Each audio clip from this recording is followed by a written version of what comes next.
Folks, he's back. He's been enjoying a well-deserved vacation, but we are going to talk about small businesses, SBA financing with the one and only, the concierge of SBA financing, Bo Eckstein. How you doing, Bo?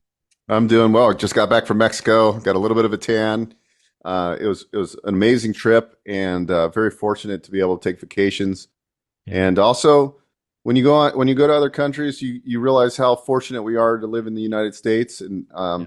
I'll give you a perfect example. It was one night I was on Fifth Avenue in Playa del Carmen. They have all these nightlife and restaurants, and there's this 7-year-old guy, and he could barely walk, and he's got like a burrito wrapped in aluminum foil, and he's trying to sell them, and he's not, he looked depressed, and I just looked at him. I actually ended up buying a burrito, not because I wanted the burrito, but here's a guy that has to sell burritos at 9 o'clock at night because he has no income and like no opportunities. So we are really blessed to live in the United States, people, and like we have way more opportunities than most countries out there. And I think we sometimes need to remember how we should be grateful for things.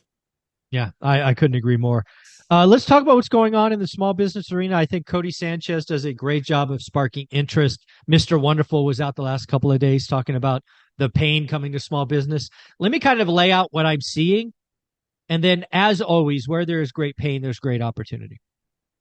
So I think over the last 6 to 9 months, we have seen regional and commercial banks pull back, not only from real estate, but also small business. I have been on record talking about the biggest of the big are going to get bigger and everybody else is going to suffer, whether you're a builder, a bank, whatever it is, right? In the environment we are in, if you can't go get raise public debt, it's tough if you rely on a small and regional bank.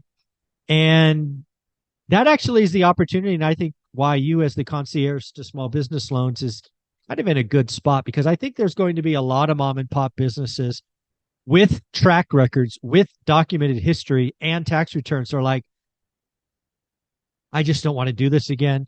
It's too hard. They're not operationalized or efficient with technology, perhaps. And I think there's a lot of folks out there that are going to use this time to buy some small businesses. So, what do you see out there? Yeah, so you're exactly right. Lending is tightening. Okay, the only lending that's not tightening is loans that are partially guaranteed by the federal government, which are Right. SBA loans. So SBA loans are booming, they're thriving, they're changing guidelines. So if you're able to qualify for SBA financing, meaning you don't write off everything and your financials look solid and you're buying businesses that are solid, then SBA is a great option. But yeah, I think there's definitely pain coming because a lot of the old time business owners, they haven't done anything with their business, right? It's like buying the dilapidated house. Exactly. The landlord's burnt out. They want to be done with it. They don't mind leaving meat on the bone because they just don't want it anymore. They're ready to retire and go to Mexico. So Yeah, yes, no, yeah, and the fear of the economy, right? People are scared. People are worried. So now is an opportune time not only to buy real estate, right? Because you can mhm. find deals now, and not everybody's looking at real estate, nor they afford to buy them. So the same thing with businesses. It is ripe. There's so many boomers that are retiring that Mhm. just what are they going to do? They're going to close down their business and get no money. No, they're going to sell it to you and then probably carry most of it, of the paper, or at least 30, 40%. So That's the key.